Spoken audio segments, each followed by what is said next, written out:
Well, if you need a ratchet just for working on expensive cars, Harbor Freight is kind of turned into the supreme hype beast company for this week with a 24 karat gold plated ratchet. I don't even know. Okay, it's a 3/8 drive, so it's not even a half inch, but says 24 karat gold plated. Let me go ahead and open it up. Looks like it's got some tamper evident tape around the perimeter. Slice through that real quick. Let's take a look. Ooh, shiny.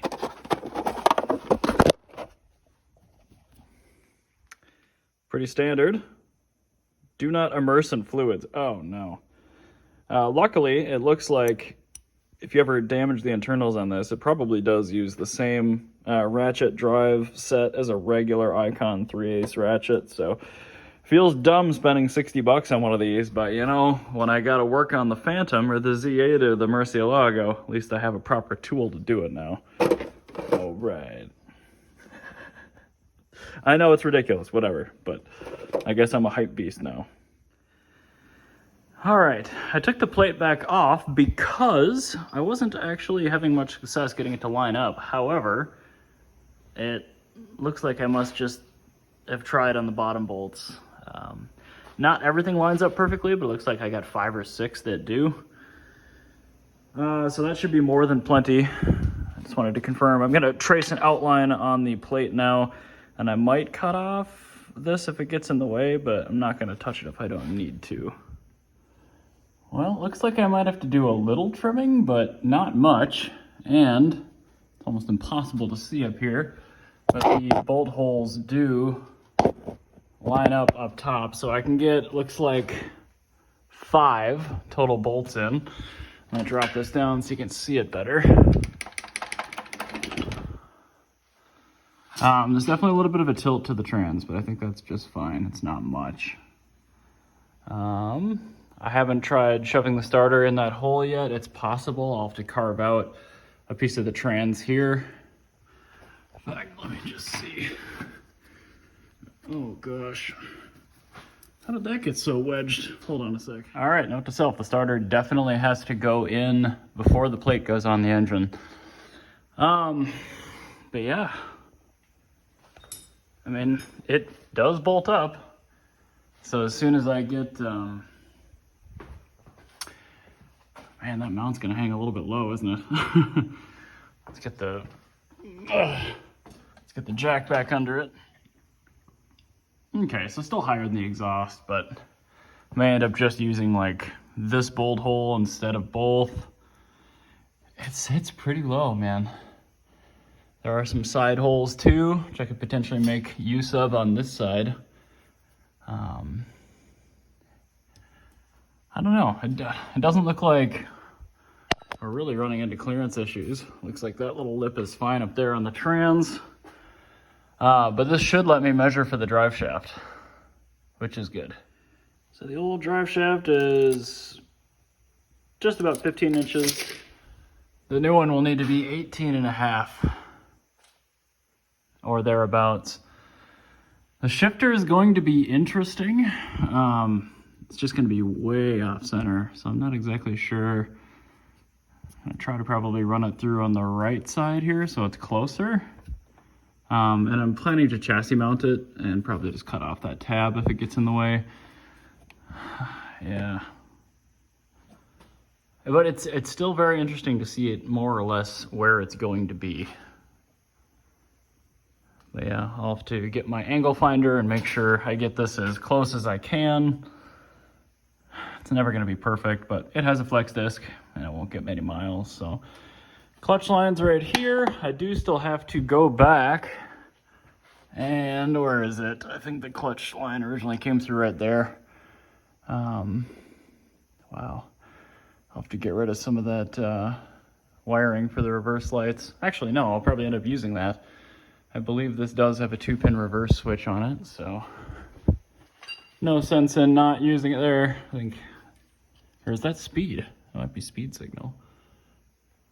Well, the trans will come back out at least once more, so we'll find that out for sure. But yeah, there we go. All right, back under the car, but not for manual swap stuff right now, although the drive shaft's looking pretty straight on.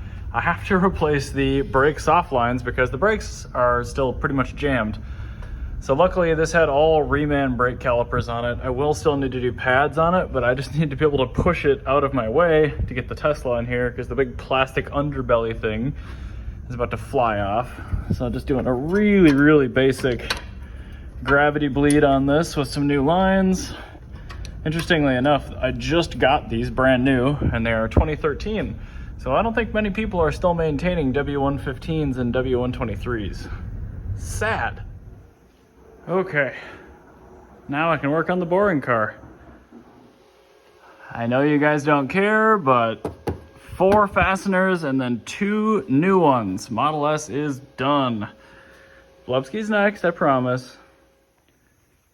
Well, everyone, I had quite an experience trying to buy an M119 flywheel ring gear flex plate thingy. Turns out, I mean, it's exactly the same part as the 117, except it has 2 magnet slugs on it for a slightly different way of timing the mechanical K-jet. So I think there might have been a language barrier between myself and the company I got this from. What I'm going to do is take one of these plates, which was sitting between the back of the flywheel and the flex plate on the M117 with the auto, put those on, and then put the flywheel on in front of it with the longer bolts, and then test fit it, because as far as I can tell, the bolt holes are exactly the same on the 119 and the 117 ring gear and flex plate, which sucks. Wasted money, but I'm pretty sure that's what they meant. So I gotta try that, because there's just no way, now that I'm thinking about it, I mean, this has quite the beveled hat to it.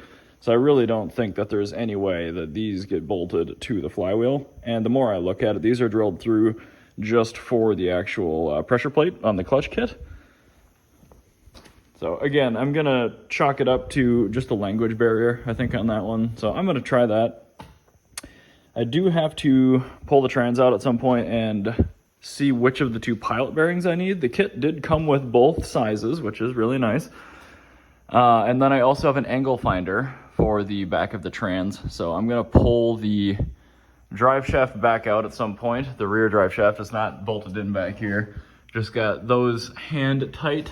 And then get some, I'll pull off the guibo first off, and then put my angle finder on the actual output flange and just match it as best I can with that and a laser. This car is never gonna be perfect, but it never shook even up to 100. So I would like it if it was as good as it used to be in that sense. So we will see, but that's kind of where the car sits right now. It is back on the lift at least, yay. But yeah, this is a much less busy looking week ahead, so I hope to be back down here wrenching on this car. I do have the drive shaft measurement, so I am planning to send my old front section, which I had done for the auto, which was just a little bit too short for comfort, and the rear section, which isn't in here anymore, from the C230K, and a measurement and see if they can just make up a shaft. So if they can, that's pretty much the last step, as long as I can get the flex plate, ring gear, all that stuff bolted in properly. Not sure if I'll use the 119 part or the 117 part. They look the same, so as long as the starters are compatible, I trust the factory tightened bolts a lot more than I trust the one that roasted a bunch of automatic transmissions for me. So I'll probably end up using this 1991 500 SL flex plate. The pictures of the car that this came out of, really, really nice. So anyway, that's where I'm at right now. I'm not sure if we have to put a plate on the front of this or not, but whatever. Just an update.